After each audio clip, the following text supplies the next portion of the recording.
Everybody. That's what Stu says. Everybody. The live stream of the Eric Zane Show podcast happening now. Brought to you by TC Paintball. More on them in just a second. The adventure that went down last night. TC Paintball in Grand Rapids, Michigan. What an entertaining attraction. So much fun. Everything is taken care of for you. The fact that you can walk in with your bachelor party. Again, I want to see a bachelorette party get into some paintball action. You get some of these hillbilly women from Borculo, Dorr, maybe Saranac or Cedar Springs. You know, the women I like if I wasn't married. And you show up there and just have at it, man. Even better, get a party of East Grand Rapids women. You can have like makeovers on the side, and then redoing the makeup after every single round. This is so stupid. TC Paintball online at tcpaintballgr.com.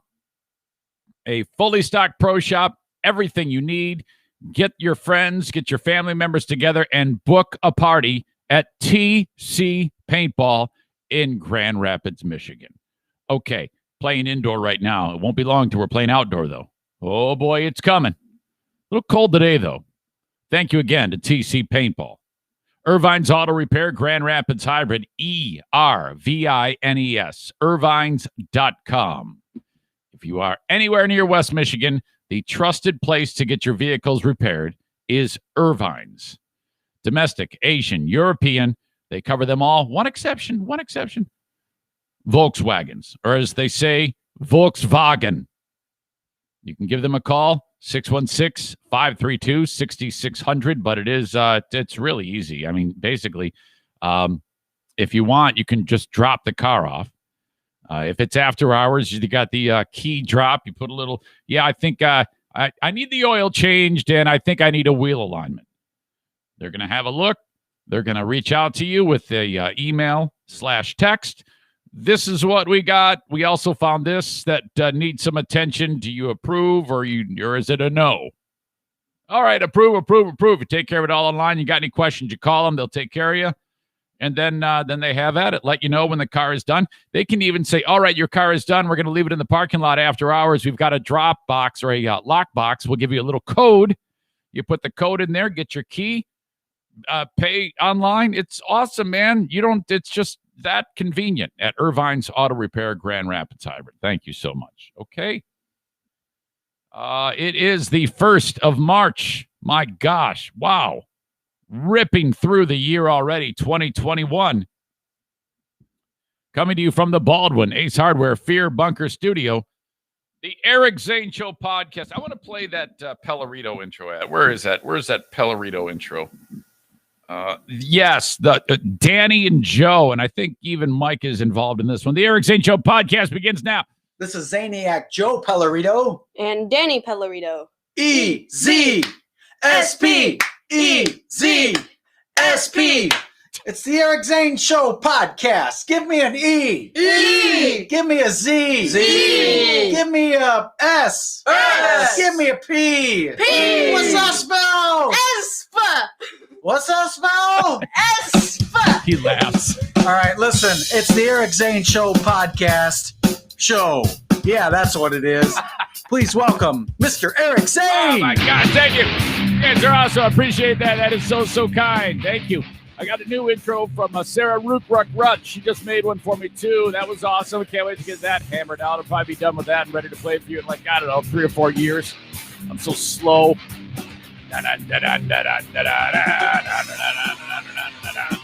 Okay, yeah.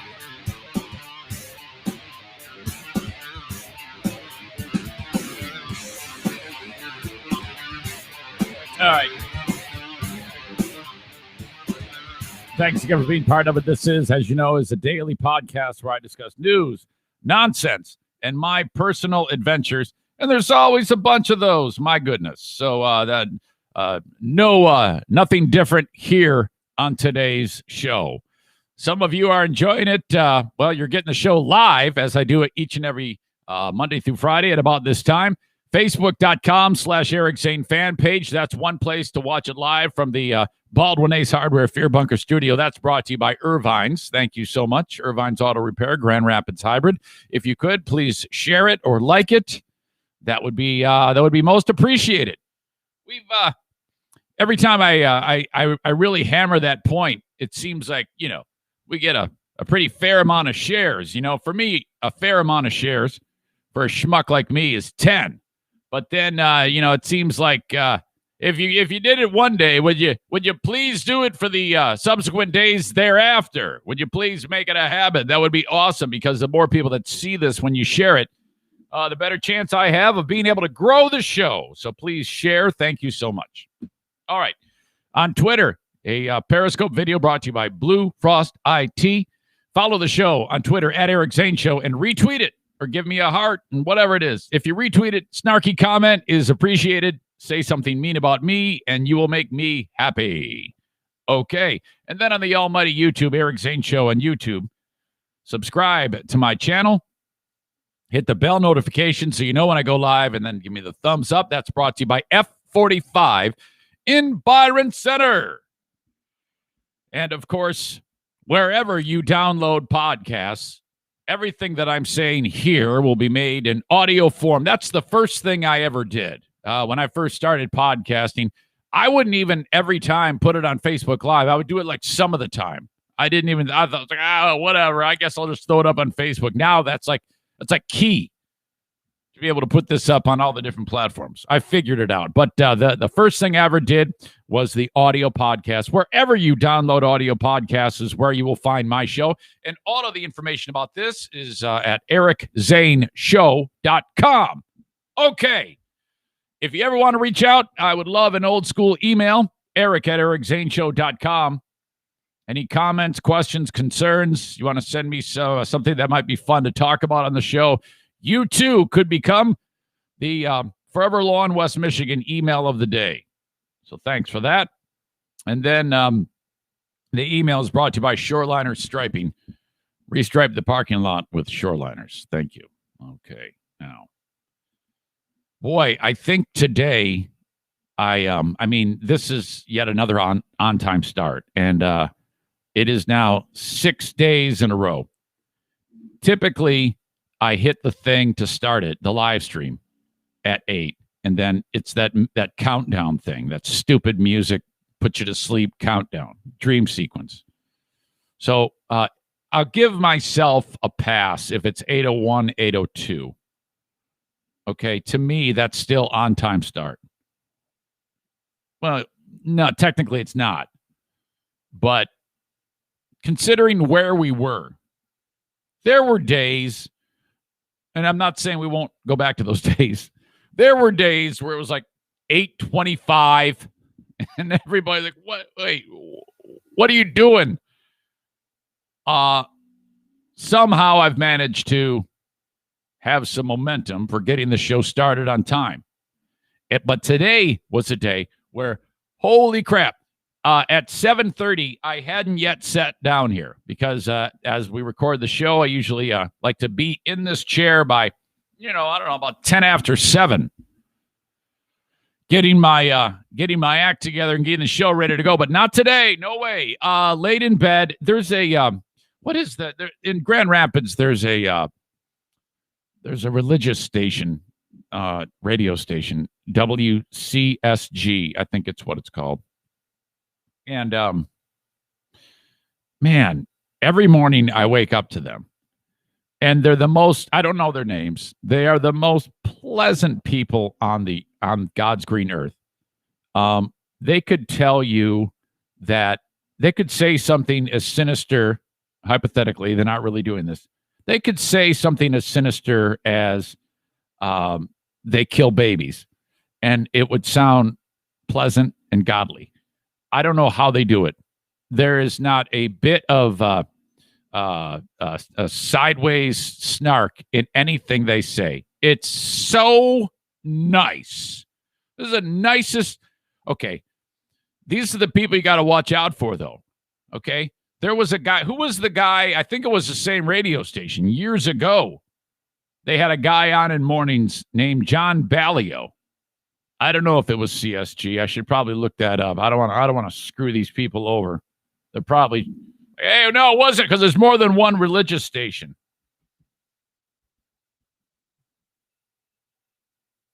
On Ballio Radio.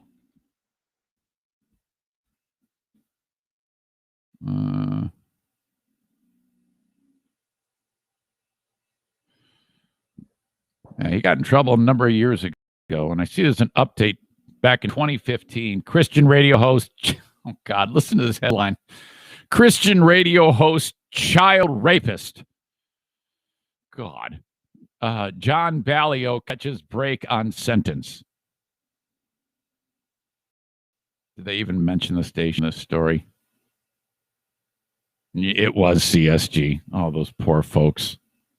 What a gut punch for them. Oh, that story was unbelievable. If you don't know the guy, morning drive, Christian radio dude, doing his thing, and then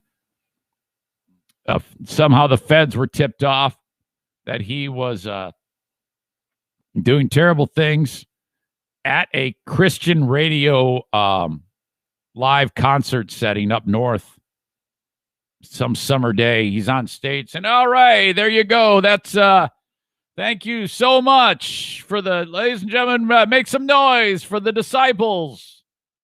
And thank you very much. The Disciples and the Last Supper Band. Thank you. And then they walk off, and then all of a sudden, like, the marshals show up, and they, like, slap the cuffs on him. He's like, all right, show's over. See you later. So it was bad. I mean, it was a really, really, it was like the most gruesome of charges with little kids and like, I'm not kidding you, like kids, sex slaves and shit like that. That was the radio station. Hold on, I'll get to the rest of that story in a second. I just want to see what it says here. When it says Christian radio host child rapist John Ballio catches break on sentence, I'm interested. And again, this is like 5-6 years ago. Is this guy out of prison now? He shouldn't be. Former Christian radio host John Ballio, who's serving 40 years for sexually abusing a child, has been rewarded for turning in a former associate who shared a sexual interest in children. Ballio's sentence was reduced by 2 years. Well, that's not much of a break.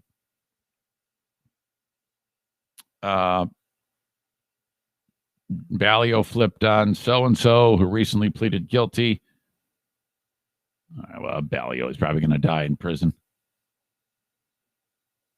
Ballio was arrested June 20th, 2014 at a Northern Michigan Christian music festival. Worked 8 years at CSG. Once his prison sentence ends, he'll be on supervised release. Hey, Eric, how'd you start your show today? Oh, we talked about this child rapist. This guy. Oh, yeah, it was something. All right. Yeah, I don't know. Maybe this is one of those things where he gets out, like, parole. I have no idea.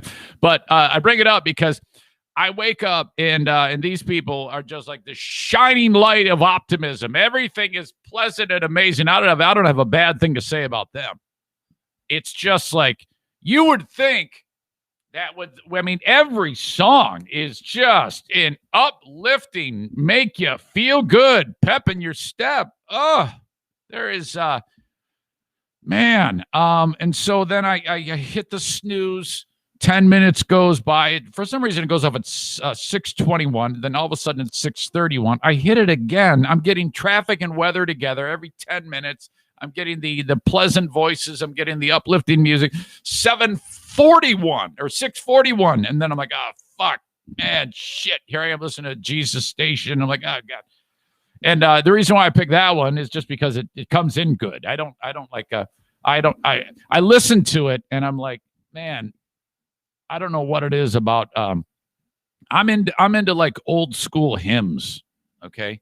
Really simple, old school Catholic hymns. I do not care for this type of music in any way, shape, or form. It's just, I always feel like it's just schlock.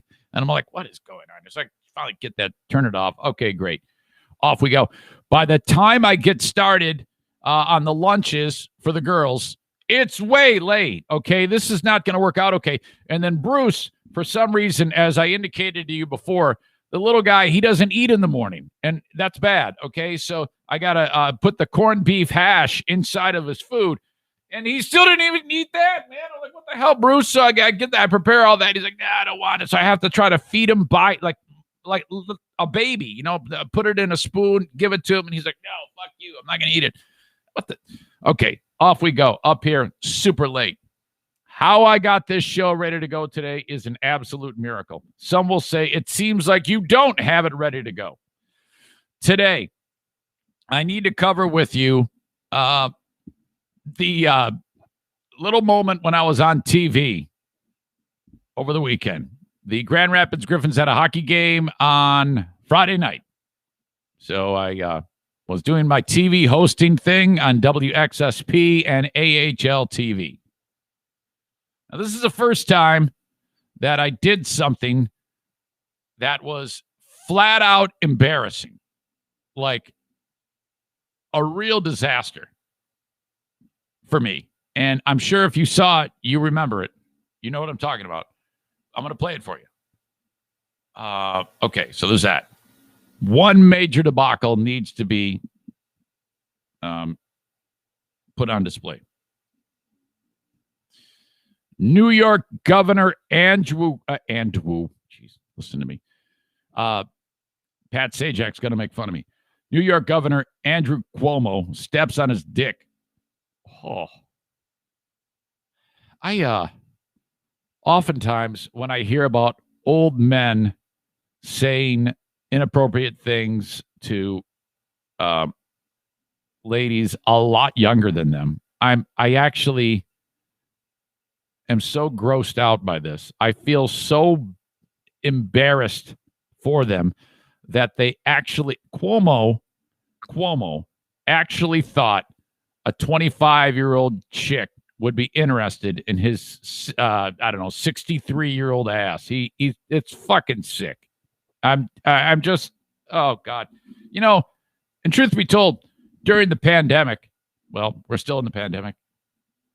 Whenever I would see this guy speak and talk very straightforwardly about the pandemic, some of the things he said would rub people the wrong way. I actually appreciated it. I liked it. Fuck this guy. This guy is, what a laundry list of shit that he has to deal with right now. Apparently all by his own doing. So this story is impossible to ignore.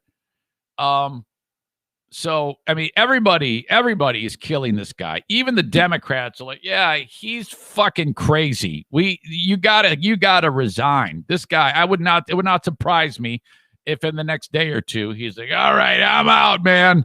I can't handle it anymore.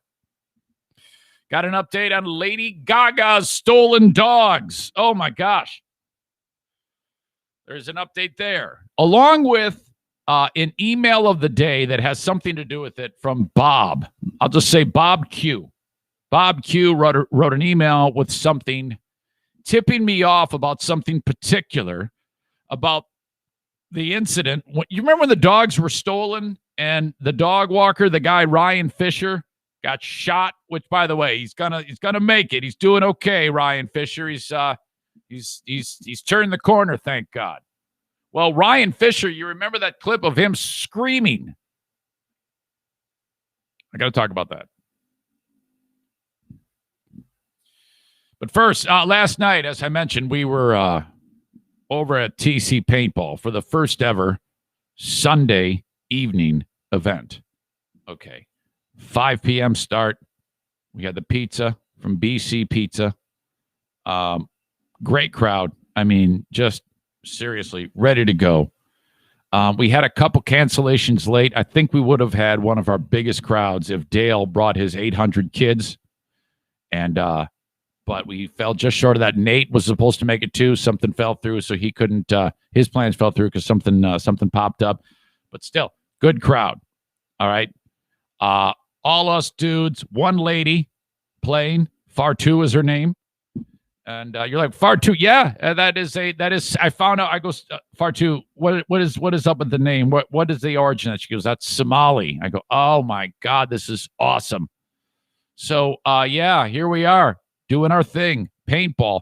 Now, I have improved, but not much. And yesterday at paintball was absolutely horrific. I was teamed up with the tarantula farmer, Mitch, and Matt Kuipers.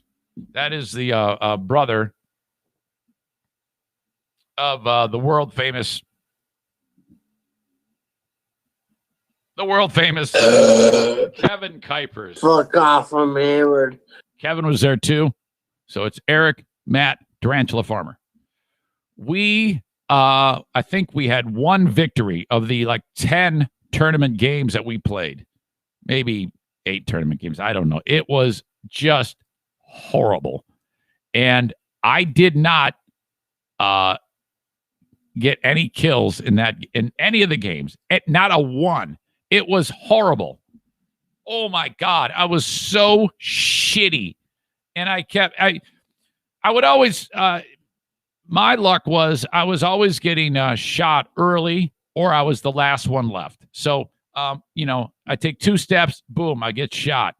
And then there was a couple times when Tarantula Farmer and Matt were knocked out, and then I'm all alone, and they got all 3 of their guys, and I'm like, shit. And I'm like, this is bad. As soon as one guy goes down, I go, all right, one isn't so bad. We can probably still pull it out. And then another guy, oh, fuck. So it got to a point where I'm fighting 3-on-1. Straight ahead, I've got Jason Mays, somebody, whoever. And then I can feel the other guys moving up. I can see little scurries moving from obstacle to obstacle. Like, oh, fuck, here they come, man. Sure enough, I look around one way up the paintball field at Maze, and then I have no idea, but they're right behind me, and they hit me in the back or the ass, and I've got a welt on my ass right now, and I'm like, oh shit. The thing about paintball is, man, it's the amount of discomfort you feel for about 20 seconds. It's enough to make you go, oh God, son of a bitch, if you get hit in the right spot. And I was talking with Kuipers, Kevin, Matt's brother, after, and I go, you know what? I am lucky that I don't get hit in the balls, because my left nut from the kidney donation is still kind of an issue. Remember, I was complaining about that, about my bruised spermatic cord was the actual diagnosis. So I'm a little bit apprehensive on the paintball pitch, fearing that I might take one right off the nut. If I got hit by one of those paintballs right on the nut, oh my gosh, that would be, wow. It would be so painful. I was telling Kevin, would probably puke up the actual testicle. It'd come flying out of my mouth, being so much discomfort. Oh, but I just sucked. It was terrible. My son Jim was there. He had on his team this man child. Okay. The kid is he's like this paintball rat who, his mom and dad say, all right, here's $100, and they drop him off at 10 a.m. and then they pick him up at 10 p.m. His name is Isaac, and he's like a giant. I walk up to him to get a refill of air, thinking he worked there. I go, hey, what's your name? He goes, Isaac. Isaac. I go, hey, can you give me some air, a fill up? And he goes, yeah, sure. I go, you work here, right? And he goes, no, man, I'm 11. What? You're 11? What the fuck is going on? This kid is he's 5'10", 5'11", and here I am 5'7". Thanks, sir. Thank you. Jim had this kid on, and the kid was just, oh, he's good. I think it's a little with Rick, the grizzled veteran from TC, and Isaac. I think I sensed a little Obi-Wan Anakin going on there. Okay. And I think Isaac has those type of skills. He was good, that little fucker zipping around there. So Jim's team won. My son Jim. And Jim got all welted up. It was good to see him. I think Jim needs to hit the gym. My son, I'm like, Jim, you're fucking round. What is you? You're not. You're 20. Gonna be 20. How old? 20.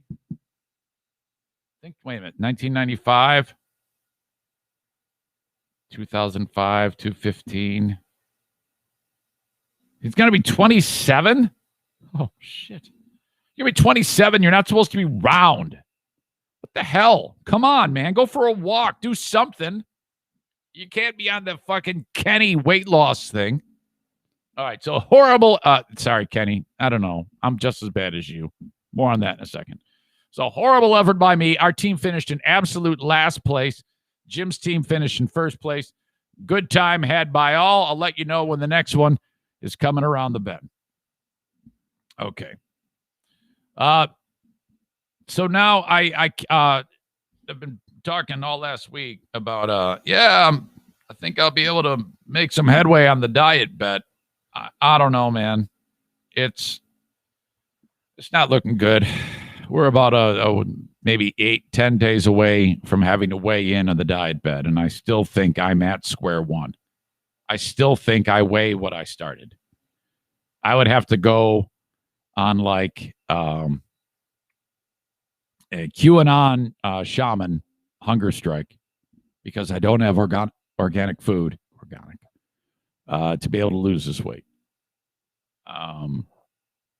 This weekend, the Achilles heel was the panko breadcrumbs fish sandwiches. You've heard me before brag about the crispy chicken sandwiches, which are better than Popeyes, and I am going to make that recipe for you in video format. I promise you. Rivaled only by the Slaughter the Turks panko fish sandwiches. So for Lent, Fridays, we have fish, us Catholics.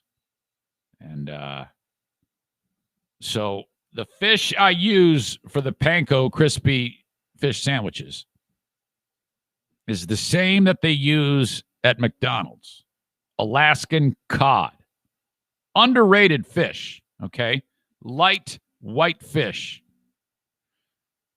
You can get these fillets at Aldi. A pack of 12 individually packaged for like $9, $10. Each fillet is good for 3 sandwiches. Okay? Now, some keys to think about here. You got a double bread with 2 different types of breading. Like, what? Okay, the fish, first of all, wants to fall apart. You got to be careful. You must use peanut oil. Okay? Screw vegetable oil going forward. Any type of frying must be done with peanut oil. You're going to get a better fry. If you're using the panko breadcrumbs, you cannot be too hot. You will burn the panko.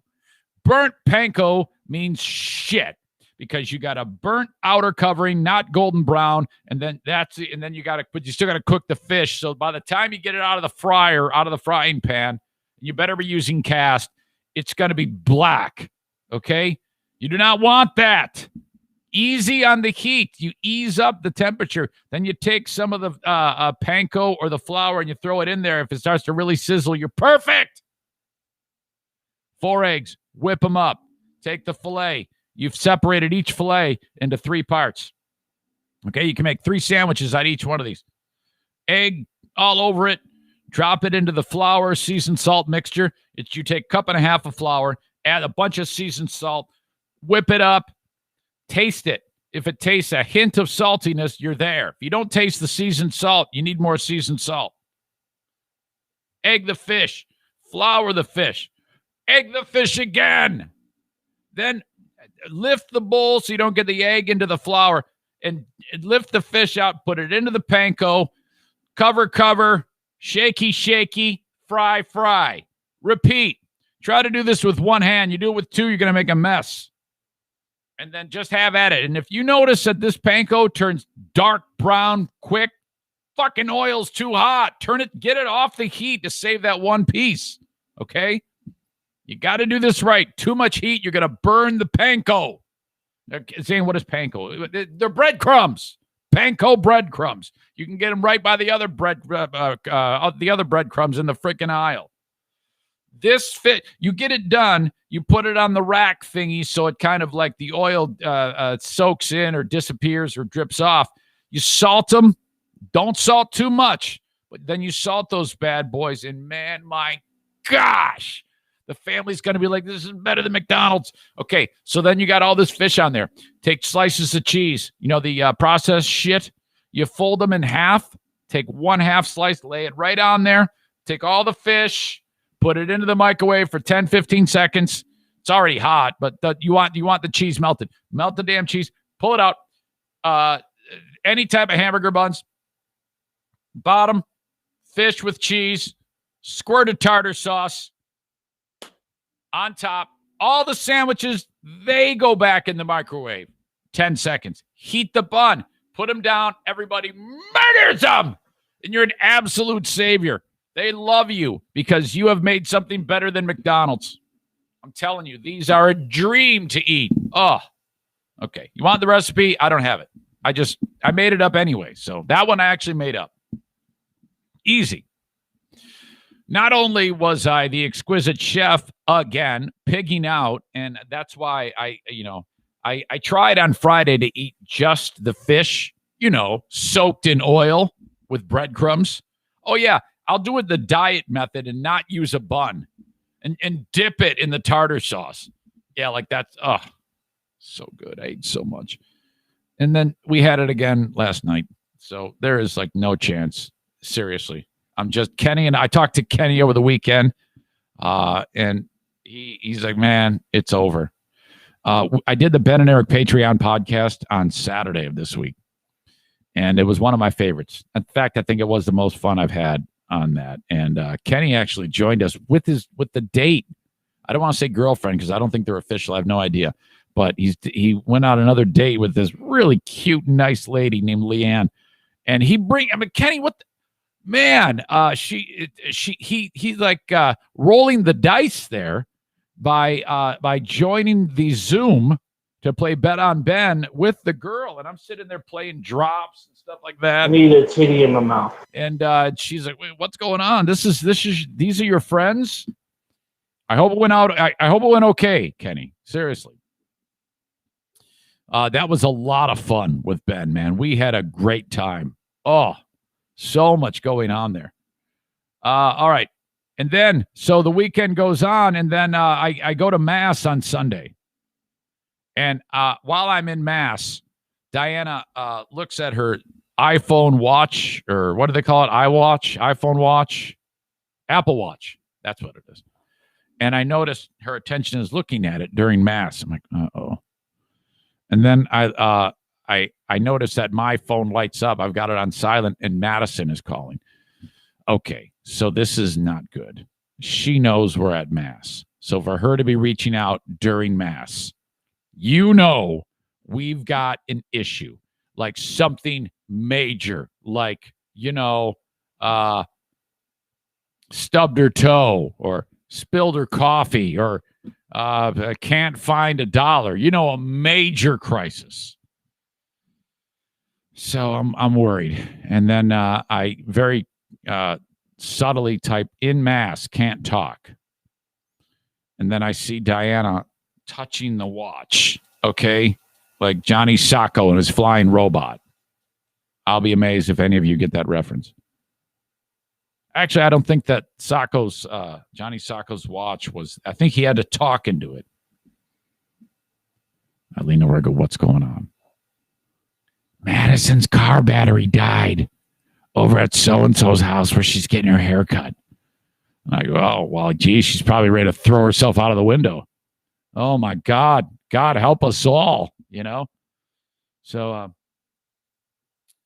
this, okay, now this is like the second time this has happened. The first time she left an interior light on, killed the battery, which, truth be told, that shouldn't really kill the battery. It should take a long time for that to happen, but it knocked the battery out a couple of weeks ago real easily.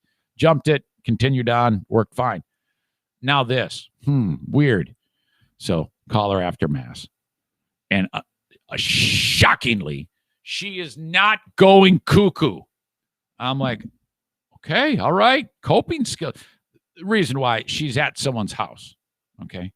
She's at the lady who did her hair, who did her hair's house. So I go, okay, well, 10 minutes from here, I'll be there in a second.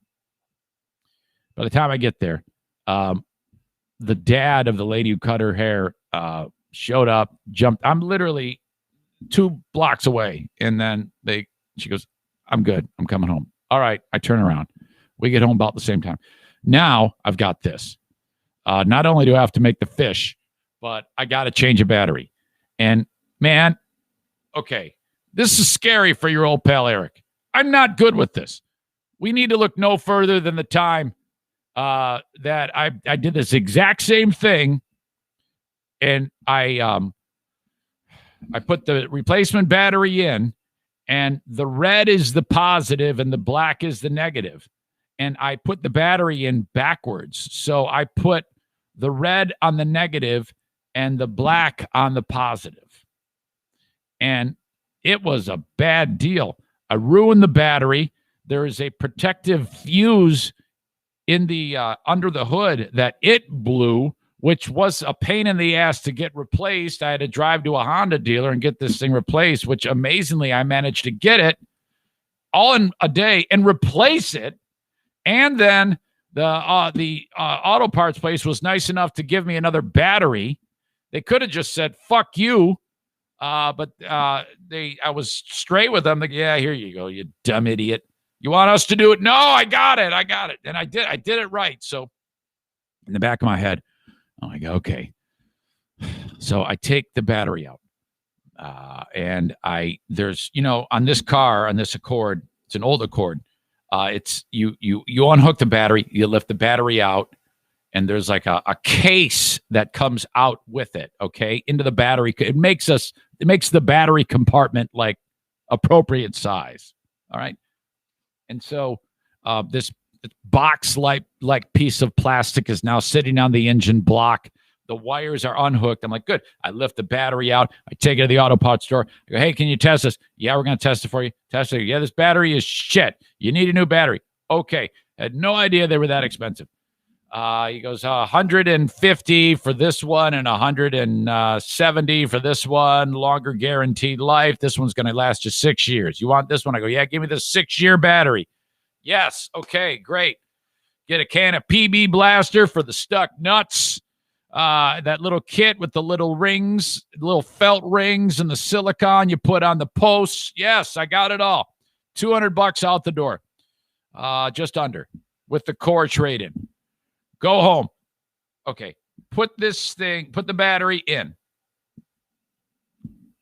I'm hooking the wires up. I got the negative on. And then I put the positive on. And I hear click. And I went, did something bad just happen? In my brain, I thought, did something terrible just happen? Because I remember back to the story I was telling you previously. It was a shock, like, psh, and I'm like, what is this, like a lesser version of that? Am I? And it's all hooked up now. And I'm like, did I just do something wrong? So then I stop, take out my phone. I'm looking at the battery, and I look just to double check. I thought I did this. The positive is the plus sign. The negative is the minus sign. And I'm looking right at it. Negative is on the black and positive is on the red. I go, is this right? Yes. Yes, you have done this right. This should work. But in my brain, I'm like, I did something wrong. Hook it all up. I open the car door. Lights inside of the car. I go, this is going to work. I put the key in, turn it, starty, voila. Awesome. Shut it off, feeling good. Take the key out, get out of the car. I'm like, yeah, that's right, man. I'm a mechanic. I had to take everything apart and pull the battery out and start over. That piece of plastic that is, goes, that the battery goes in. It's a box I told you about. It's on the engine block. It's still there. I put the battery in and didn't put everything back before I put the battery in. Fuck, man. Even when I get it right, so I have to take it all apart, pull out the battery, put this thing in, put the things on, put the battery in. There's this bar that goes over the top that it's secure. I had to take it all apart. Even when I get it right, I feel like such a dick. I can never just do it. It's always got to be something gets off the rails and makes it just stupid. Holy crap. All right. One more thing before I finish the intro. On Friday's Patreon, this was another example of, I don't know, just one of these weirdo scenarios that I fall into that something nice happens. And I cannot take credit for this. Again, it all ties in with the audience. And to be clear, I've made it very that before anything about kidney donation or helping people who reach out or are struggling with personal issues, before any of that happened, the audience helped me building the studio, listening to the show, helping on the signing up for the Patreon, all that shit. And that's what I talked about when TV8 was in here talking about the kidney donation. I go, this environment of giving has been part of my life for quite some time, 2 years, even more so, even back on BBL, but it was more pronounced during the podcast days. So that has again manifested this whole, I don't know, vibe. And I told you the story about how my brother said, Eric, you're a nexus. What does that even mean? I don't even know what that means. He goes, things start with you. They just happen. Things present themselves to you, and you always kind of like lift up the rocks and you dig under the surface a little bit, and things always kind of just manifest for you. I don't know what you're doing, but keep it up. It's really good. So I'm like, oh, okay, sounds good to me. I'm just kind of doing, just going with it, I guess. Okay, so sorry about that. It's kind of like the preamble to this story. The Patreon started, and one of the stories I was going to talk about was this family in Arizona that they go to a thrift store and they buy one of these little glowworm toys, glowy. It's a green worm, and you squeeze it and its face lights up. Well, they bought it, and then upon examining the toy when they got it home, there was a bag. It was a bag full of fentanyl pills in it. There's 500 fentanyl pills inside of this glowworm that they got at the thrift store. Okay, so then that got me in the direction of, I love thrift stores and I love garage sales. So this is the schematic of the story. Fentanyl, glowworm, I love thrift stores, Eric loves garage sales. And then in my brain, this local guy in town who has not exactly a thrift store, it's like a flea market style store / garage sales / time warp, walk into a bygone era store. He has a storefront on the northwest side of Grand Rapids on Leonard. Okay. And there's two actually really cool stores there. I don't know if the other one is open. I'll talk about that too in this little bit. But the name of the store is called Captain Bizarro's Treasure World. And I've been in there a few times, and it's been quite a time since I've been in there. But I remember the guy who runs the joint, and really, really nice dude. And I'm just talking about how you go in there. It's got all these old toys, all these old sets of clothing, books, old just stuff you'd find if you want to walk in and you like nostalgia. It's that type of shopping experience. Everything about it is old. Okay. And so I then talk about it.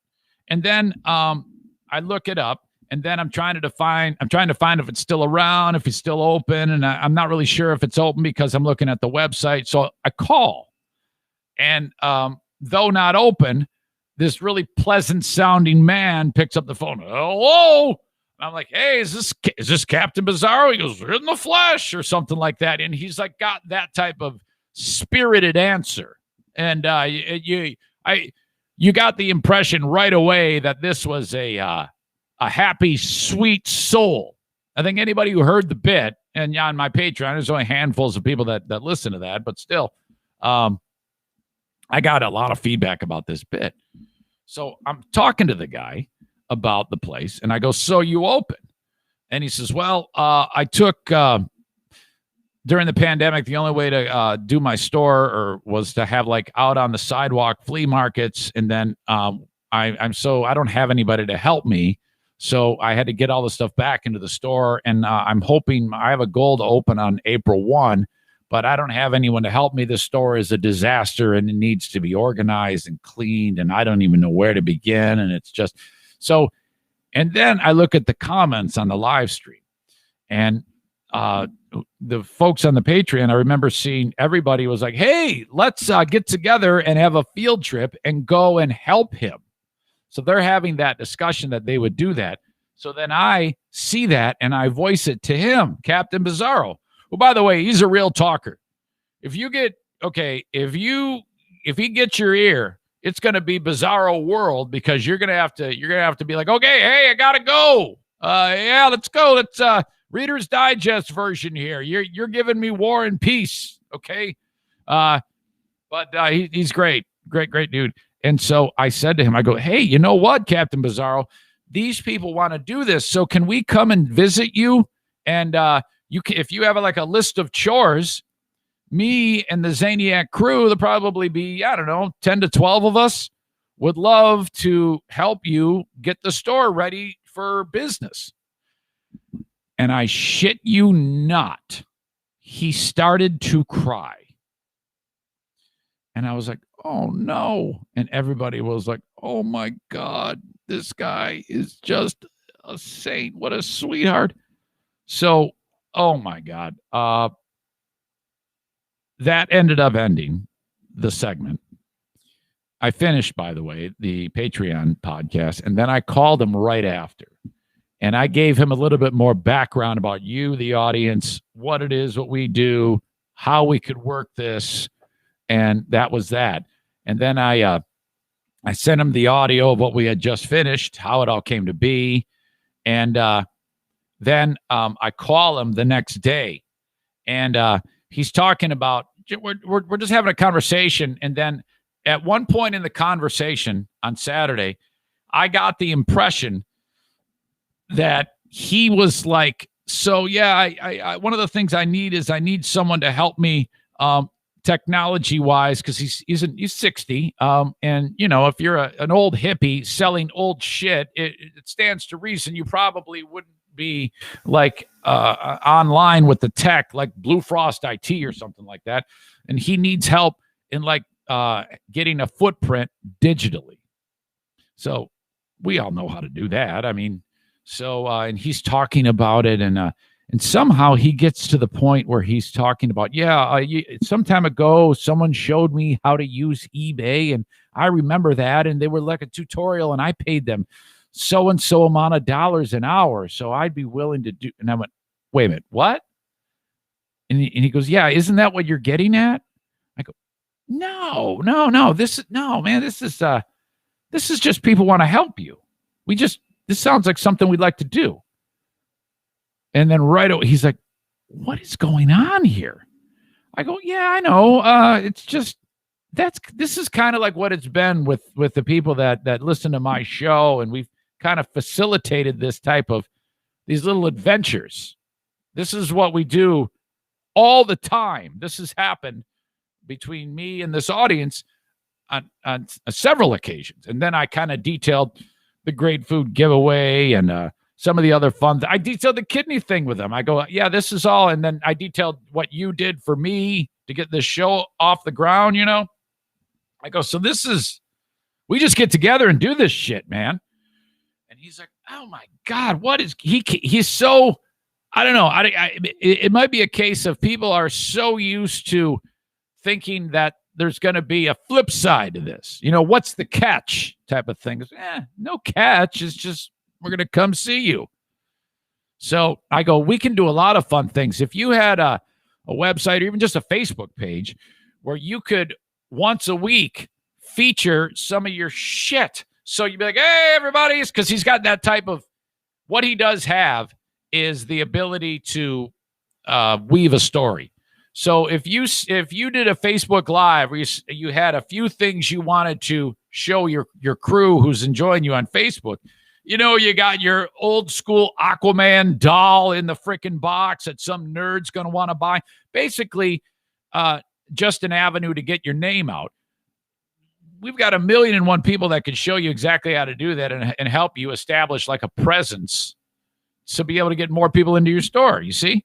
He's like, oh, and this is all like new to him. So it's just great. And what I'm going to do, I brought this all up. I know it's a long-winded story, but it really touched a lot of people. I got numerous emails from people saying, my gosh, was that awesome. In fact, I'll read those in a second. What the hell was I going to say? Oh, I'm going to take that audio from that interview, and I'm going to post that to the free podcast so that you all can get a sense of all of that coming up in just a bit here. Let's see. All right. Hang on a second here. What is Bizarro Captain? Come on, work.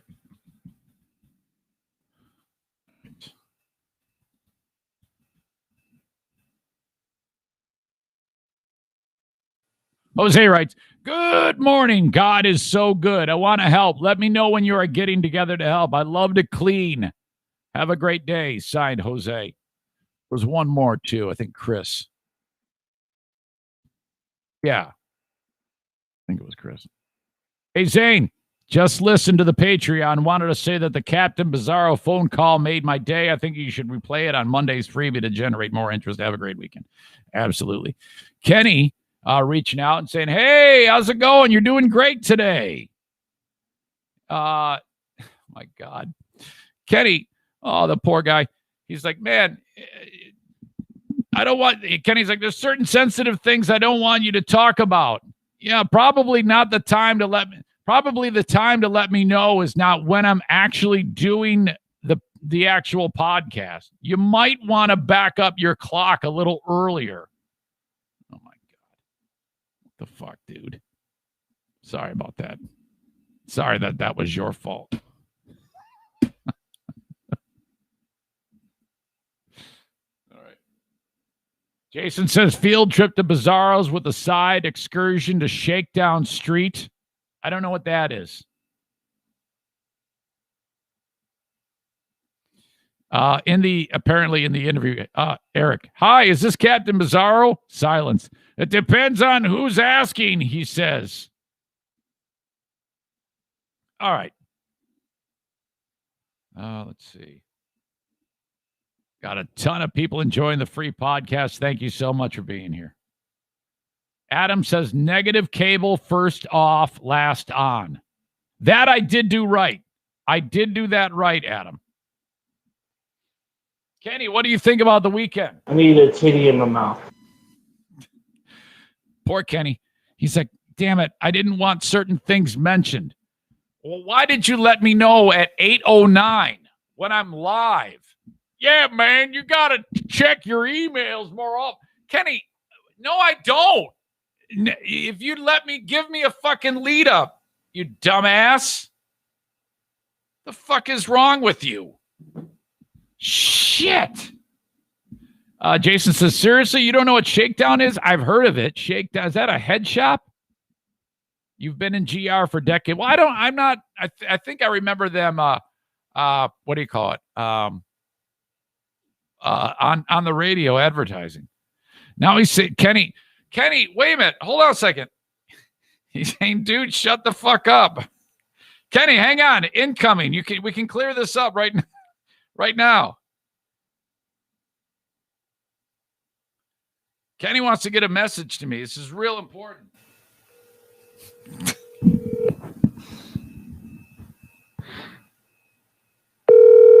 might be the first.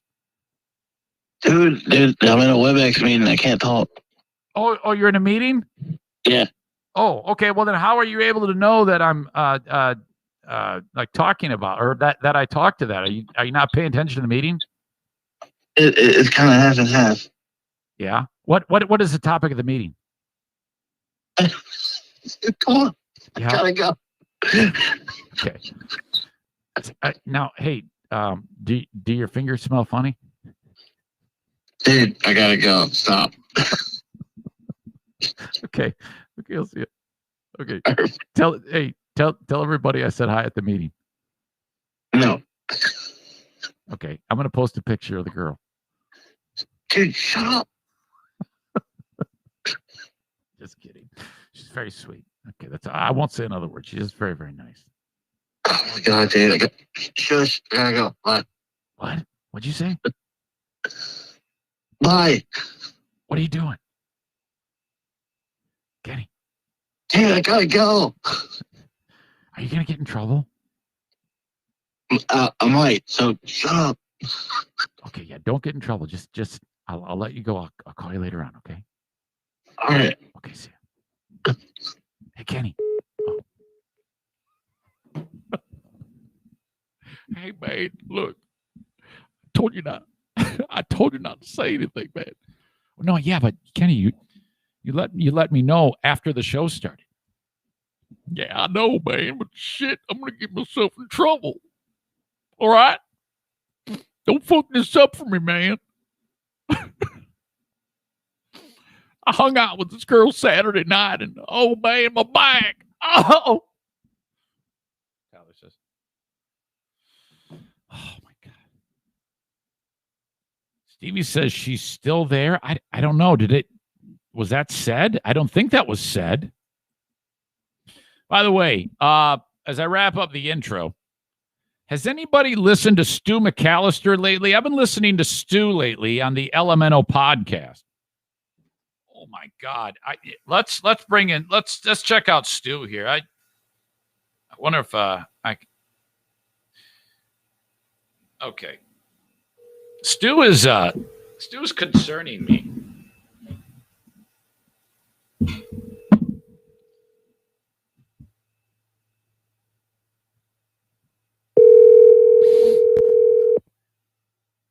Oh my God, he picks up. I was listening to his podcast over the weekend. One of his his latest free podcast. And I've reached the phone of Stu McAllister. Please. He is so pissed off right now. You got his vibe is just ticked. He is frustrated beyond belief. Dennis noticed it, and he needs a pick-me-up. Stu needs a pick-me-up because, and Nick says, "Give me your puke voice, Stu." I mean, because before in the day it'd be like, "Yeah, it's the Elemental Podcast, woo woo woo," and he takes off like a bat out of hell. Force of nature. Look out! Holy shit! Ken says, wait, he charges people for it? No. Yeah, he still does the freebie, and then he has a Patreon too. So he's podcasting one way or the other, like pretty much the whole week. Stu, since the glory days of the Dippin' Dots era, he abandoned that gig and started, why shouldn't they abandon? He moved on to another gig. And Stu is still trying to find the magic formula for the job. And he spoke at length about he was working at the blood place for a while. And I think he worked as a customer service job for a bank. And then he now he's got this job with Coke, and he just fucking quit that one too. And holy shit!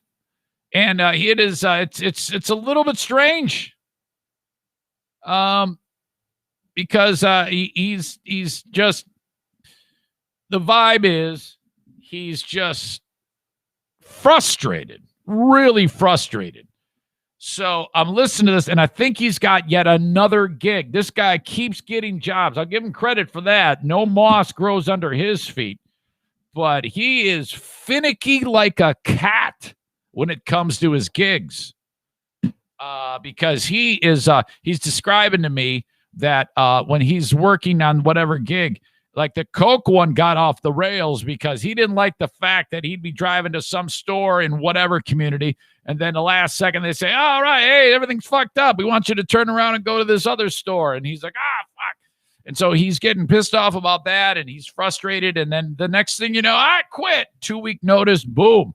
And he goes at it hard at his employers. And oh man, if you want to hear somebody just rant and rave, check him out. Oh, so I'm a little worried because, the vibe on Stu's podcast always had a lot of happy-go-lucky, and now he's just ready to strangle somebody. I would not want to get on Stu's bad side right now, because I think he would just kick the shit out of you. Holy crap.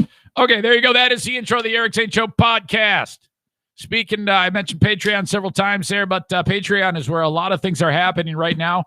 I give you about 12, 13 hours of material. I know that's a weird number, but that's usually what it works out. That's usually what it works out to each week, in addition to my free podcast. And if you want to test it out, it is $5 or $10 a month. Okay. You can find it at patreon.com/Eric Zane. If you don't like it, if you don't like what I have to offer on Patreon with the Ben and Eric Patreon podcast and the daily bonus podcast, just to name a couple of the things I put up there, you can cancel it during right away, and then you get the rest of that month, and then it'll just end. If you don't, it'll have a recurring charge for you, or you can convert it very easily at the same spot, patreon.com/Eric Zane, into a yearly, which will save you 10%. All at patreon.com/Eric Zane. A&E Heating and Cooling, working with the Comfort Maker brand of furnaces and air conditioners. That is awesome. Installing that great brand. If you need a retrofit, if you have new construction, if you just need a repair job done, the tune-up for the AC, tune-up for the furnace, all A&E Heating and Cooling.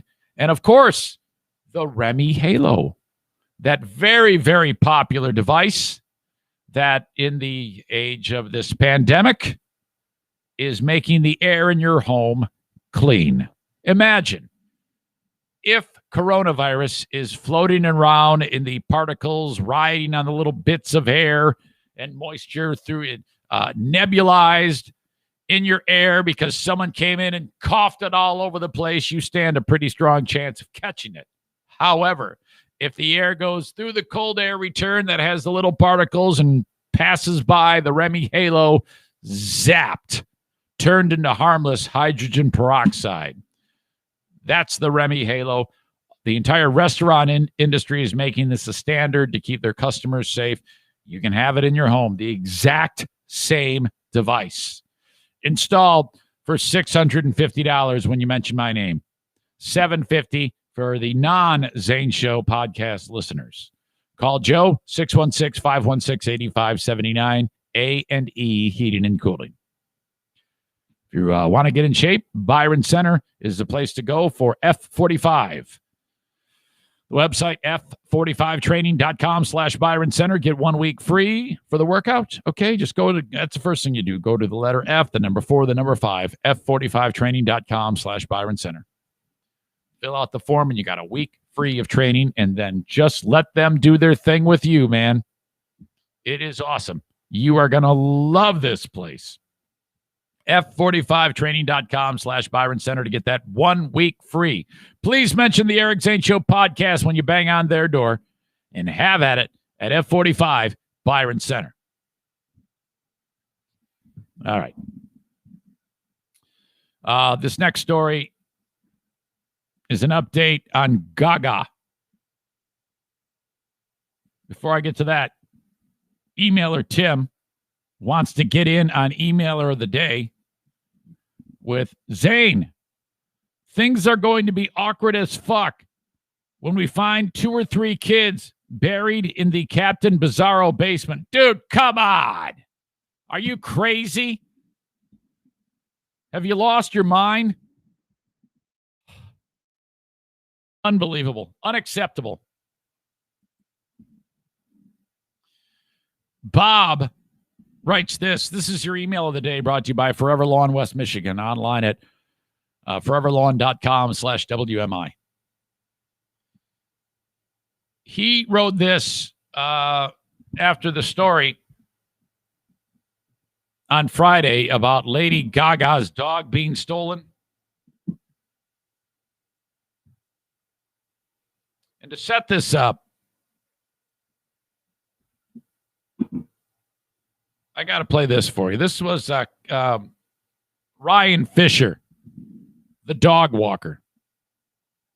Bob's email has to do with this. This was the moment seen from somebody's Ring camera and wherever this was in California, when the dog walker has the 3 French bulldogs and those 2 crazy bastards jump out of the car, accost him, take the dogs, and then shoot him.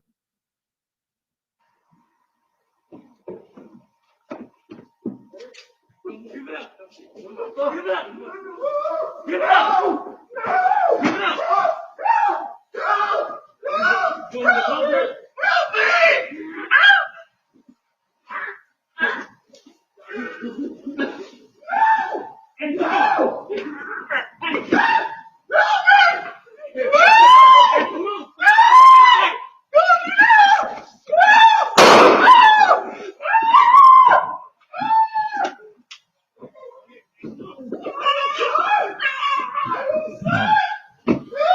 Now, before we continue, this guy's okay. He survived. He's going to be all right.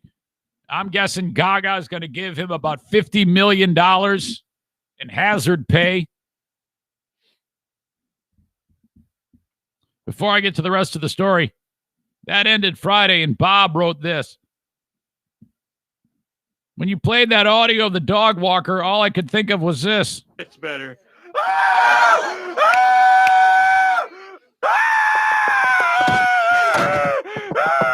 Dad, what's wrong? You better get him home.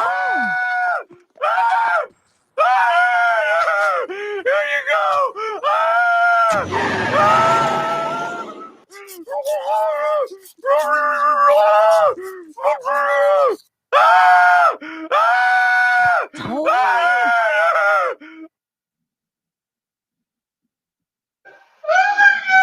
Okay, now truth be told, I did think that. I thought it the second I heard it. But I couldn't do it Friday. I wrote, oh, believe me, I was right there with you. I couldn't pull the trigger on the joke, though. I was afraid it'd be too much. Monday, when it's clear he's okay, I'll probably go for it. Bob writes, I get it. I don't blame you. So here you go. This is if these two got together. Ryan Fisher, the dog walker.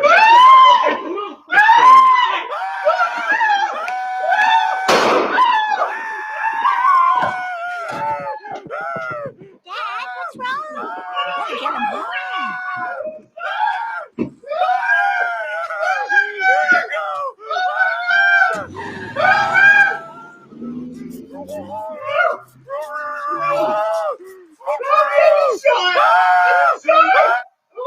It's better.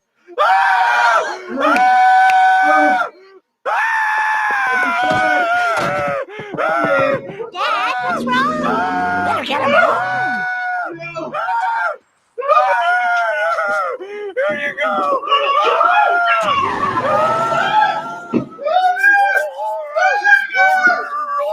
No, I can't take it. You get the idea. The dogs were returned. But the mystery only deepens about this, according to Yahoo News. Some lady walked into the LAPD and said, here's the dogs. As you know, dog stolen in a brazen violent attack in Hollywood, 9:40 p.m. Did I say? I guess I talked about this Thursday. I thought it was Friday. Two men leapt out of a white sedan, demanded the dogs, and 3 French bulldogs. Dude shot. They have no suspects in the attack. Law enforcement sources who spoke on the condition of anonymity said because the case is ongoing, believe kidnapping the dogs was the motive, but are not sure if the assailants knew the dogs belonged to her. They're reviewing license plates of cars in the area at the time to see if they can come up with clues. They're also looking for security video. You know, anybody who's got like a camera, there's cameras everywhere, for God's sake. You see a similar car, you run the plate, boom. What do we know about the woman who returned the dogs? Captain John Tippett leads the LAPD's robbery homicide division, said a woman walked into the department's Olympic station with the dogs 6 p.m. Friday. She said she believed they belonged to Gaga. Detectives assigned to the case and representatives for Gaga went to the station and confirmed that they were the singer's pets. It appeared that the woman, whom Tippett would not name, was not involved in the robbery or associated with the assailants, although the captain cautioned about the investigation was still underway.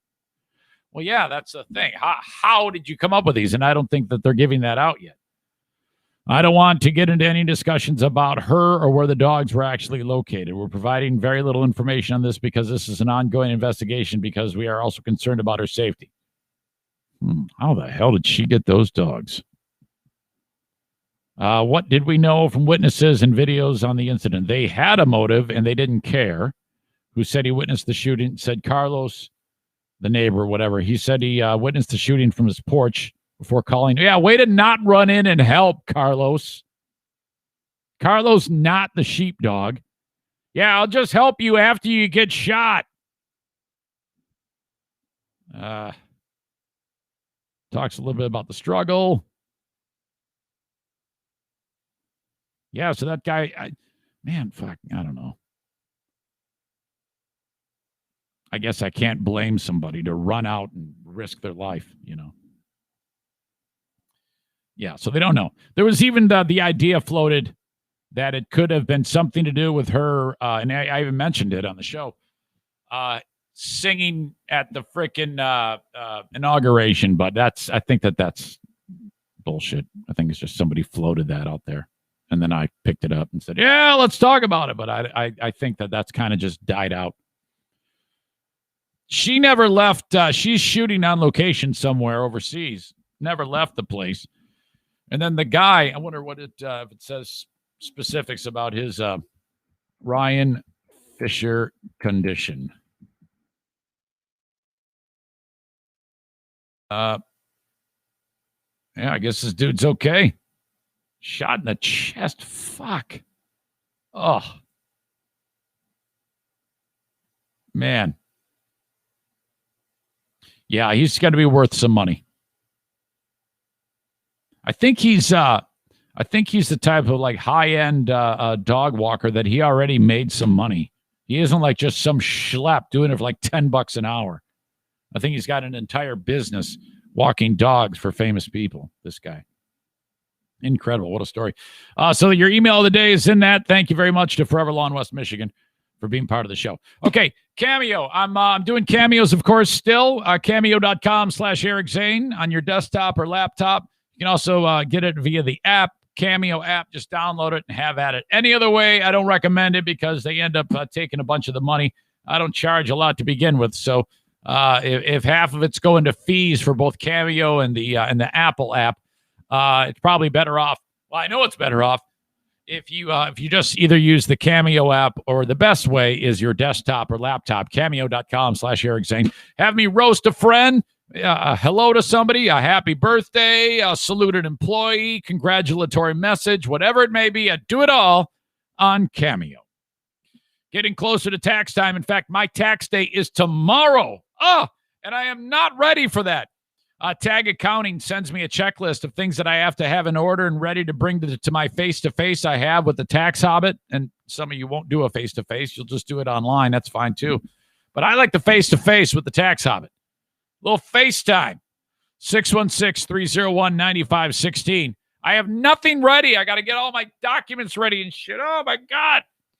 Tagcpa.net is the website. You can also send Troy the Gins an email. Troy at tagcpa.net. Hang on a second here. All right. So that's right around the corner, and it can be anywhere in the United States. You can take advantage of this service, okay? It doesn't matter where you're listening. Tag Accounting can help you, okay? You can upload everything via the online portal. Trust me, I've got so many Zane Show podcast listeners that are like, yeah, Zane was right on this one. He's right on all of his sponsors. For God's sake, great service. It's worked out awesome. I didn't have to do a damn thing other than get my information to him and the crew, and then it was done. Then I got my return. Then I got my refund electronically. It's awesome. Okay. Thanks again to Zaniac Dirk for saying that the Kent County Health Department has a great page for everything COVID-related that he prescribes to all of the recommendations. AccessKent.com/health. Dirk approved for the Kent County Health Department. Go there for anything COVID-related, where to get the vaccine, how to get the vaccine. If it's like your turn, we've got more vaccine coming with Johnson & Johnson saying, here comes the one dose. So people are like lining up, man. We're getting more and more dosages out there. So hopefully we'll get this pandemic on the run, get back to normal whenever we can. Open-ended on the timeline. But Kent County Health Department, they've been working tirelessly to make sure that you are informed on everything you need to know concerning the pandemic and all the other services that they have available for those in need. Could be the WIC program, maybe getting your kids vaccinated for any of the other vaccinations that are needed for your young people. And you can also get it free of charge if you qualify. Go to accesskent.com/health for more information. Okay. The Griffins over the weekend. Game number 2 at home. Team known as the Chicago Wolves come to town. Side note, the Wolves have 3 National Hockey League teams feeding them players because not every American League team is playing this year. So, like the Milwaukee Admirals are not playing this year. So, the Nashville Predators, which is their parent club, they still got to find places for their players to play to keep these young guys developing. So they send some to Europe, some to like some in the Swedish league, some in the Russian league, some of them to another American League hockey team. In this case, the Chicago Wolves, like their best players. And there's 3 teams actually that are working with the Chicago Wolves. So they've got a lot of really good players on their team. They hadn't lost a game coming into the game. And in some of the games, in one game, they scored 4 goals in 8 minutes. In 2 games against the Iowa Wild, the Chicago Wolves scored 10 goals. So they come into Grand Rapids undefeated. And the Griffins kicked the shit out of them in the game. It was awesome, this Friday night game. Now, to be fair, yesterday they played in Chicago, and Chicago beat the shit out of the Griffins 8-4. So, all right, all fair, I guess. But it all worked out. 1 for each team. But the Griffins was the game. That was a game I was doing on Friday at Van Andel Arena. So it's this is different for me. This is only the second time I've done this deal where I'm on TV in my little makeshift studio right next to the ice. Now, my job's really simple. The show starts, 30 seconds. We are live, Michigan First Credit Union Studio. I'm Eric Zane from beautiful Van Andel Arena. Oh, we got the Chicago Wolves in touch. Just a 30-second intro. This is a piece of cake, okay? And so, side note, doing all this podcasting makes this job possible with the Griffins because I would be, freaking out if I was in front of a camera for any amount of time on TV. But knowing that I do it here, it's kind of like it was trained. Whatever. Silver lining. So I do the intro, no big deal. First period comes, and now I have to talk more. And one of the things I also do is we got the technical issue worked out where I'm constantly observing the game, which is when I was doing PA, I'm not. So if Larry or Lou talks to me, I need to weigh in. Zane, what happened down there in the corner? Oh, yeah, that was a great back check by Dominic Shine. He got right in there and he took the play. Whatever, just something to keep it going. Sure enough, one of the times that I look away, some guy from Chicago takes a slash, a big one. Dominic Shine slashed him. And this guy goes down like a ton of bricks. And he's hurt. So, we kill the music, kill the crowd noise. It's really quiet in there and eerie. Guy's hurt. And sure enough, Larry, hey, Zane, it's right in front of you. Where did he take that slash? I wasn't watching. I go, I missed it, Larry. So that was embarrassing. You got one job, watch a stupid game, talk when you're spoken to, and that's it. No, messed that up. So that was a little embarrassing. First period comes. Everything works flawlessly, man. I'm like in and out of we've got a couple pre-recorded segments I have to intro and talk out of them and go to the commercials. Easy. So easy. The first thing we always do is the highlight package of the previous period. This job is cake. It's actually easier doing this than it is PA, frankly. And I enjoy it a lot because I'm really into the game, because I'm watching at least in theory, that one time I didn't. So the second intermission starts. All I got to do is say, all right, second intermission. Here we are, Michigan First Credit Union Studio. Let's take a look at the highlights. But I'm under the impression that something different is going to happen. And this is just inexperience. So we've got two things to do in the period. We've got an interview pre-recorded with the goalie, Pat Nagel, and the highlights. So I take it and start to intro the Pat Nagel interview. Can you imagine how tight my butthole got when in my ear I hear, Zane, we're not doing that now. We're doing the highlights. You got to stop talking and transition to the highlights. And I'm like, oh, no. Some of you caught it. It was freaking awkward. Listen to this. And back once again in the Michigan First Credit Union Studio, part of Van Andel Arena, where Griffins hockey is back. And my goodness, wow, another 20 minutes in the books, and the Griffins now with a 3-0 lead. Goals in the second by Dom Shine. Easy. Riley Barber with his second of the game. And the Wolves are like, what's going on? We're going to get to the highlights in just a little bit. But first, so there you go. Just going to get to the highlights in a little bit. Now I'm feeling good at this point. I'm being all laughy and playful. Everything's easy, right? We've got something fantastic to play for you. It's an interview with Griffin's starting goalie. Not tonight. He's got the night off. Pat Nagel, bounced around a little bit, looking for a spot, and then finally winds up here. And all of a sudden, it's like, you're the man, Pat Nagel. Larry Figursky sat down with Pat. We'll check that out right now. Oh, we're going to have that later in the intermission? Well, what am I... We're going to do the highlights. You know who's not on the ball? This guy. All right, let's do that, in fact. There we go. And Okay, so now I'm looking at a highlight package that I've not watched. And I'm fucked. At this point, the Griffins are like buzzing around Bibeau. And that one in particular, that's kind of like that one goal that Bibeau's like, oh, my God, who was covering that guy? What the heck is going on? And then this one right after. These guys were fighting and grinding, and, man, the Griffins were tough to get off the puck, as Chicago, of course, was. All right, that was just a absolute train wreck. That moment. And back once again in the Michigan. We're going to do the highlights. You know who? We're going to have that later in the intermission? Listen. We'll check that out right now.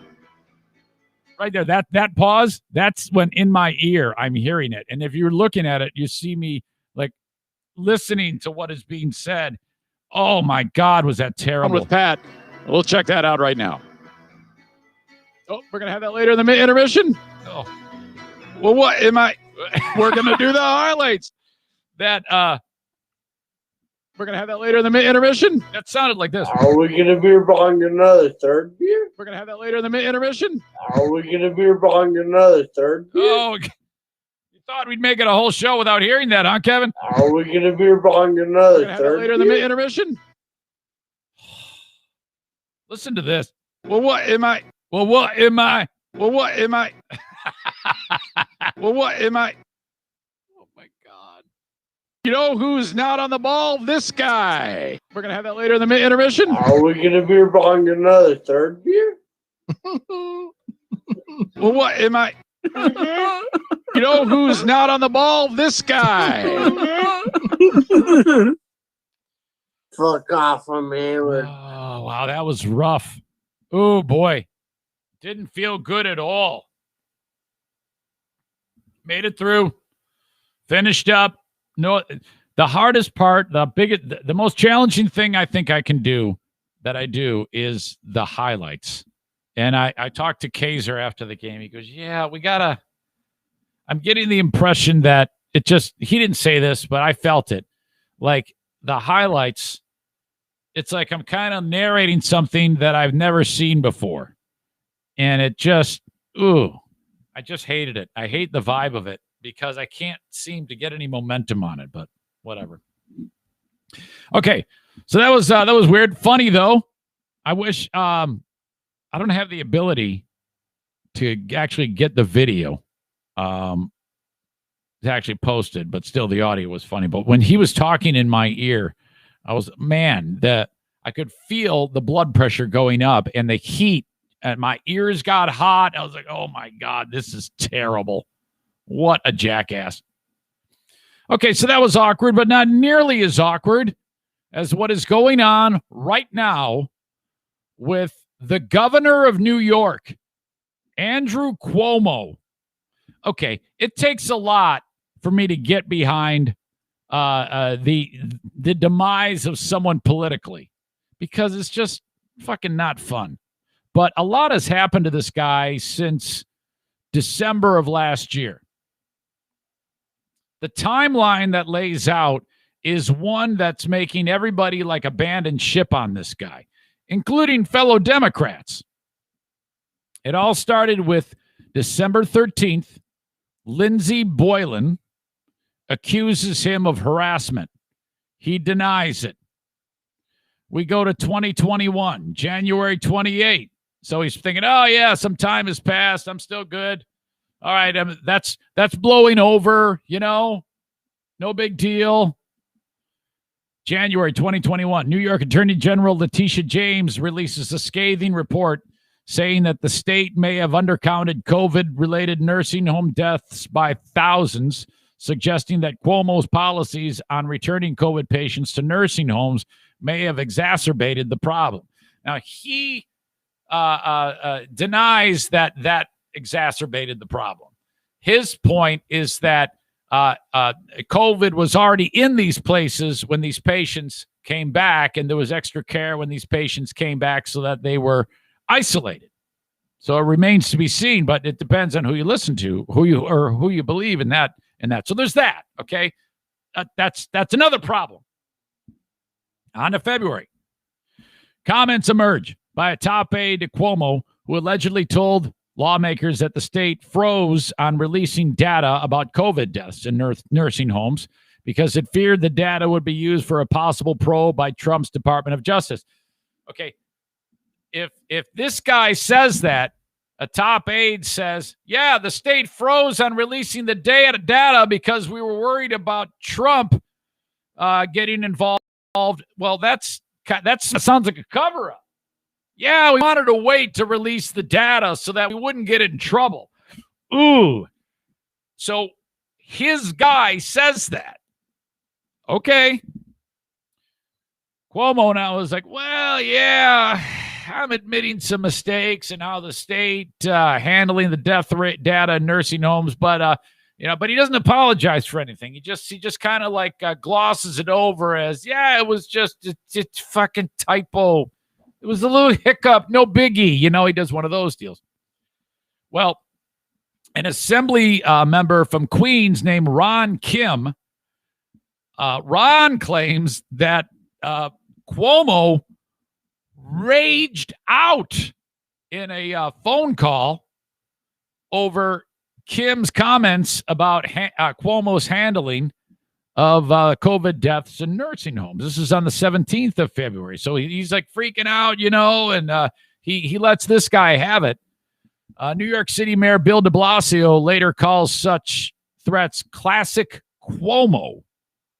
Okay, well, fucking de Blasio, and this is true. I don't know if you want to make a snarky crack about that. In this day and age, you can't be raging out at people like that. On the 18th of February, sources tell News 4 in New York that the FBI and the Brooklyn U.S. Attorney's Office opened a probe into how the Cuomo administration handled the nursing home data. So if you're Cuomo, you're like, oh, God, this is terrible. This is the worst thing that could possibly happen to me. It cannot get any worse. By the 23rd of February, Cuomo has suffered a 20-point drop in his approval rating. This from a time when he was everyone's darling over his handling previous to all of this shenanigans. I mean, he was viewed very, very positively by a lot of people. Huge drop in approval. Majority of voters say the state should elect a new governor the following year. Stand by. So if you're Cuomo, you're like, okay, all right, let's let this filter through in the news cycle. Just let this die. And like I did all those people in the nursing homes, and then we'll be back better than ever. The next day, the former aide that I mentioned, Lindsey Boylan, accuses Cuomo of kissing her against her will and making inappropriate remarks, which I'll get to in a second. He says, fuck, no, I didn't do that. The 27th of February, a second aide, Charlotte Bennett, accuses Cuomo of sexual harassment. The government names a former federal judge, Barbara Jones. So the governor says, yeah, we need somebody to conduct a review of me. And he has this Barbara Jones do it. Now, if you're being accused of sexual harassment and you say, well, yeah, let me get somebody to review me. I mean, if I'm accused of sexual harassment and I have the option of getting someone to review it for me, I'm going to get somebody who's going to give me some home cooking on the review so that the review will look favorably on me, right? I mean, that's what I would do. So he tries that shit, and they go, yeah, fuck you. No way. Leaders of the state Senate and the Assembly, they said, no, we need an independent probe. That has nothing to do with you, asshole. As of the 27th, 2 days ago, 2 Democrats in the state legislature said, you need to resign. This is getting ugly. Yesterday, more legislators call on him to resign. Influential Democrats in Congress demand an independent probe. Cuomo partially bows to backlash over Jones's appointment and instead asks Attorney General Tish James and Chief Judge Janet DeFiore to jointly pick a lawyer to conduct a review. Hours later, this is all yesterday, as the backlash deepens, Cuomo changes course again and accedes to James's demand for a formal referral to create a special counsel with subpoena power. So this is now him saying, all right, I'm fucked. But if I have any chance, I've got to go, oh, yeah, go ahead. Have whoever you want. Just look at this. Yeah, I'm good. Cuomo, in a Sunday night statement, says he is truly sorry if anything he said was construed as unwanted flirtation, but he denies inappropriate touching. So then he's like, yeah, sometimes I'm jokey. Sometimes I say jokes that are just a little silly and could possibly be construed as flirtation. Okay. He, according to this woman, broached the topic if she's into having sex with old men. That's not a joke. That's not a joke at all. That's you trying to see if she'll have sex with you, you asshole. Oh, my God. And then as this all unfolds, video surfaces from a 2016 public event in which Cuomo was seated with a bunch of people at like a banquet hall. He's next to his daughter, and there's a reporter shooting Facebook video, and the camera is on Cuomo. And she says, hi, Governor, how are you? How you doing? And she's a young 26-year-old hot chick, News Channel 9's Beth Cefalu. The video shows it's at the New York State Fair, challenging Cephalou to eat an entire Gianelli sausage sandwich. And he's like, yeah, hey, I want to see you eat the whole sausage. Oh, my God. If you're Cuomo, you're like, of all the things someone's just had this thing in the chamber of me urging this chick to deep throat the sausage for 5 years. And now they've unleashed the fucking devastating sausage video. He's sitting next to his daughter saying, yeah, come on, eat the sausage. You know you want the sausage, don't you? Yeah. I'm surprised we don't feverishly see his hand working back and forth under the table as you're wondering as he's heating up the German war helmet, oh, God. And then the chick, she's kind of like, you can tell she's uncomfortable. And she says, I don't know if I should eat the whole sausage in front of you, but I'm definitely going to eat it. So she's in this weird spot, and he goes, come on, sit next to me right now. And he like pulls the chair. I want to see you eat the sausage right in front of me. And then she wants to get a selfie with him, with her and him and the sausage. And then he can't let go of the sausage thing. And he goes, there's too much sausage in that picture, Cuomo says, prompting laughter from the other idiots at the table. Oh, my God. Let's see. Comment was reached out to the government, to the governor's office seeking comment. The more than 4-year-old interaction is providing fodder for critics who say the most recent allegations follows a years-long pattern of the governor making inappropriate comments. In a statement released amid the criticism, he says, yeah, just being playful. I now understand that my interactions may have been insensitive or too personal, and that some of my comments, given my position, made others feel in ways I never intended. I think that during the pandemic, they listed him, the New York media, as like a heartthrob, which is weird because he's an old guy. As like, you ever see like when Sean Connery won Sexiest Man Alive? That's the way people were looking at him, as adoring. I think he's single. He might have had a girlfriend recently. He used to be married. So not that there's anything wrong with him dating anybody, but this whole thing is fucked, okay? To me, whenever I hear these allegations, it's always where there's smoke, there's fire. You will never, ever, ever have anyone accuse me of any of this shit. You know why? First of all, it's just not part of my makeup, okay? But, I mean, how could you possibly let your guard down so much? I think what you get is you get people who are drunk with power do stupid shit, and they just don't think. And at his age, he could get any woman he wanted to. Not at his age. With his power, he could get any woman he wanted to if he played his cards right and just wasn't a creep about it. So he says, oh, yeah, it was misinterpreted as unwanted flirtation. Charlotte Bennett, a low-level aide in the governor's administration until November, told the New York Times last week, Wednesday, Cuomo asked inappropriate questions about her sex life, including whether she ever had sex with older men. What a shock. Now, she's 25. My daughter is 23.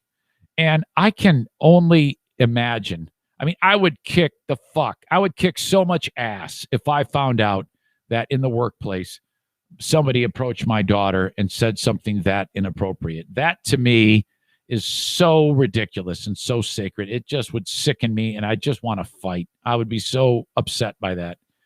Oh, my God. Including whether she ever had sex with older men, and he made other comments she interpreted as gauging her interest in an affair. And this all came days after the Lindsey Boylan deal, who was a former deputy secretary for economic development and a special advisor to the governor. And she said he just flat out kissed her. My God. Man, this is a mess. I would not be surprised if this happens quite quickly and this guy is out. People have had it with him. My God. All right, so that's that. It took a lot. But I am now on board. There is enough for me to have a good, solid, strong, beat-up session on this piece of shit, Andrew Cuomo. Hey, I got an idea.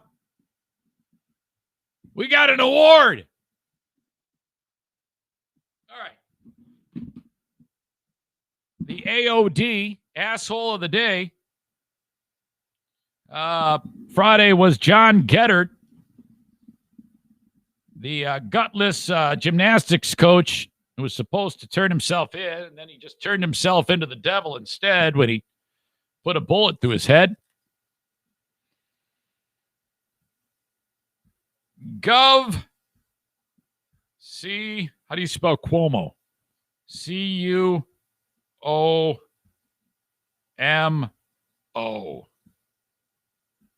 Oh, yeah. You're the guy.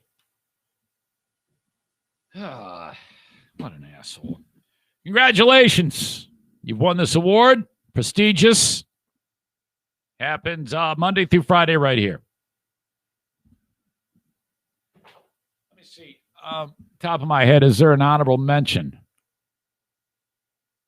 No, not really. No, you're alone. You're wide open in the end zone. Hey, if you own a business and you want to be featured on the Eric Zane Show podcast, I can make that happen for you for a lot less than you think, with thousands upon thousands of people enjoying the podcast on either the audio podcast, Facebook, Twitter, or YouTube. I can put your business front and center on the show. If you're watching this, you can see the signage and talk about my sponsors all the damn time. Part of the free podcast Monday through Friday, a part of my marketing plans that are very, very affordable. Just a fraction of the cost of the dying radio industry, which they're going to try to get you to buy, an advertising package. Radio is, when you're stacked up against about 10 other advertisers, that message is lost because nobody's listening to radio anymore. So your money is wasted. Don't fall for that scam. Sign up for me. People get content delivered in these forms more than radio these days. Be part of it for a lot cheaper with more reach. Reach out to me, Eric at ericzaneshow.com, and I will tell you exactly how far the reach goes and how little you will pay as compared to radio.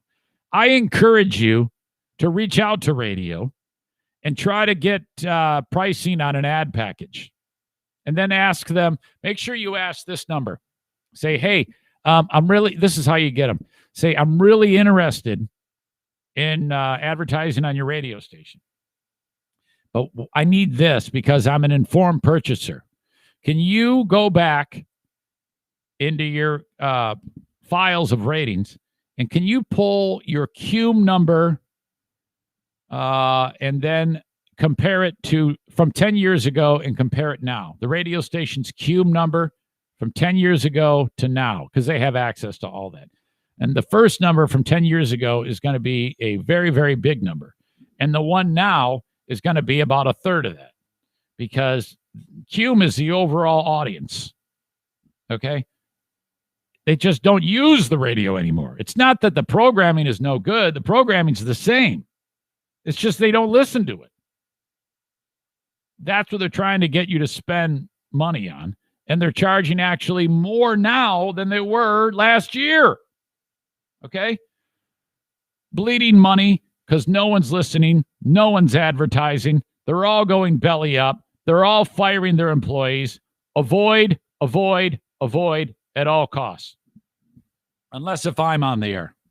If I'm on the air, then it's worth it. But seriously, reach out to me, Eric at ericzaneshow.com. I'll give you an idea of what it's like to market on the show. Thanks to Horizon Hydroponics, Horizen, hydroponics.com. 4 brick and mortar locations, Alpine and Grand Rapids, Growers Outlet, Byron Center, Kalamazoo, and Lansing. Okay, you can buy your stuff online too. from anywhere in the USA. If you're growing indoors, you need Horizon Hydroponics. Whatever you're growing, vegetables, flowers, succulents, I don't know, whatever it may be, cannabis, a lot of cannabis. Good. Send me a picture of your bountiful harvest. They have the expertise that goes along with it, too. So if you're thinking about buying something online, you can just call their number and get their thoughts on whatever it is you're thinking about buying. They can give you tips and pointers, too. All at horizonhydroponics.com. And if you buy and it's $250 and over that you spend, the shipping is free anywhere in the USA. Use coupon code ZaneShow at checkout, and you save 10%. Well, what am I? You know who's not on the ball? This guy. Thank you. Mortgage. Mario Flores Lakeshore team of Van Dyke Mortgage, NMLS number 3035. Van Dyke Mortgage is everywhere across the United States. You could call any one of them, but the one that I want you to call, really, is the Mario Flores Lakeshore team of Van Dyke Mortgage. If you go to ericzaneshow.com, click on their emerald green logo, just like the one over my shoulder, it'll take you right to their website. You can get more information there. You can contact them via phone, 231-332-6505, and get going on the mortgage, okay? They can help you out. Thank you very much to my friends at the Mario Flores Lakeshore team of Van Dyke Mortgage. All right. Last but not least, Blue Frost IT, a full-spectrum IT consulting and support company offering a broad range of services to their clients to ensure all aspects of their network is managed and secure. So if you got a business, if you work for the business, you need to remember Blue Frost IT. Backup and disaster recovery planning and implementation. If you're doing an office rewire or you need something like that done, maybe you're moving from one location to another. You want new network drops, network wall jacks, network administration. All of that is taken care of. You name it at Blue Frost IT. Or if your teenager's laptop sucks at your house, call Blue Frost IT. Might need a solid state hard drive. They'll get the data from the old one, transfer it over, take the computer apart, take out the old spinny silver disk thing hard drive, put the new solid state one in, transfer the data back. Voila, fast computer. Blue Frost IT, 616-200-8550. Services hourly, project, and managed.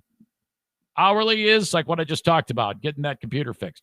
Project, wall drops, things like that. Managed, that's what I use them for. I pay them $150 every month. They take care of all my computers. Thank you, Blue Frost IT. All right. Got a little bit of time left before my bladder explodes. John weighs in with, hey, man, let me know when y'all help out Captain Bizarro. I'm in. If it's posting stuff on eBay and stuff like that, I might not be much help, but I can help clean up and organize. I am going to be establishing the Eric Zane Show podcast, Captain Bizarro cleaning crew, very, very soon. I imagine we're just going to have a hell of a time getting that all done, and it's going to be a wonderful Eric Zane Show podcast field trip. Captain Bizarro, all I said to him, I go, look, dude, all you got to do is pick a date, and we got to let these people know, and then we'll be in business. So I hope to hear from him very soon. Emailer Tim, this has never happened. 2 emails read on one show referring to this moment. Well, what am I? You know who's not on the ball? This guy. We're going to have that later in the intermission. He says, I could actually hear your butthole pucker at that point. We're going to have that later in the intermission. Are we going to be buying another third beer? Show note, tomorrow. Tomorrow is a busy, busy day. And I will not be doing a live show. I will be giving you a best of show on the free podcast and on the Patreon. Because I have to be in front of a judge at 9 a.m. I bet you want to know why. Well, I'm not going to tell you right now. I'll talk about it on the Patreon. If you want to know why I'm going to be, if you're nosy, and okay, this is the way I can get somebody to sign up for Patreon. Why in the world is Zane going to be in front of a judge? I will be in front of a judge tomorrow at this time. What's going on? What did you do? I'll talk about it. That's the reason to sign up for the Patreon. I will tell you exactly why I will be in front of a judge. So I'll be in front now. But still, Zane, why don't you just come home and do the podcast? No, it's not that easy. Because tomorrow is about getting a finger put up my butt everywhere I turn. First, it'll be in front of a judge, fingering. And then later in the day, I've got my physical with my doctor, fingered. Okay? So that's going to happen. And then it's a trifecta. It's a tri-fingering. I'll be in front of the tax hobbit in the later portion of the afternoon. So fingered by the judge, fingered by the doctor, and fingered by the tax guy. All in one day. A 3-finger day tomorrow. So I will have a best of show for you. On the best of show, I just wanted to let you know this. I will be featuring the infamous Kenny getting the TV from my dad and Joanne debacle. This was the birth of the Kenny impression where he's screaming and crying. The whole, oh my God, this happened for the first time on that. I had always been doing a Kenny impression, but not with that much type of crying and screaming and anguish, which is every time he talks.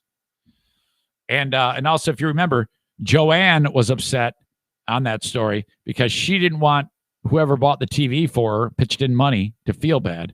And Kenny, it was like I was caught in the middle between Joanne screaming and crying and Kenny screaming and crying. It's a classic story. I'll feature that on the best of on tomorrow's show. And that's going to do it for this show. All right. Thank you for being part of it. I got the Patreon bonus podcast. Talking more about that in just a little bit later on. Thanks for being part of this, though. Again, share it, like it, retweet it. It helps. Talk to you later on. Have a good one. Bye-bye.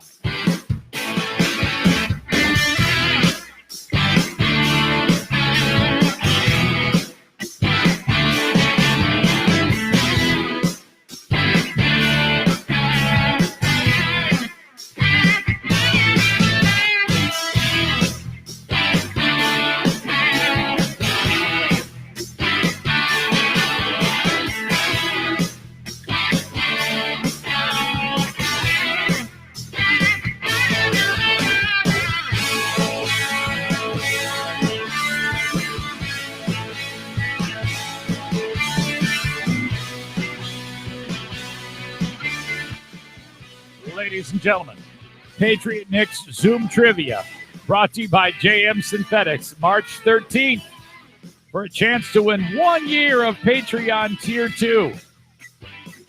Go to Zaniacs United for more information. Thank you.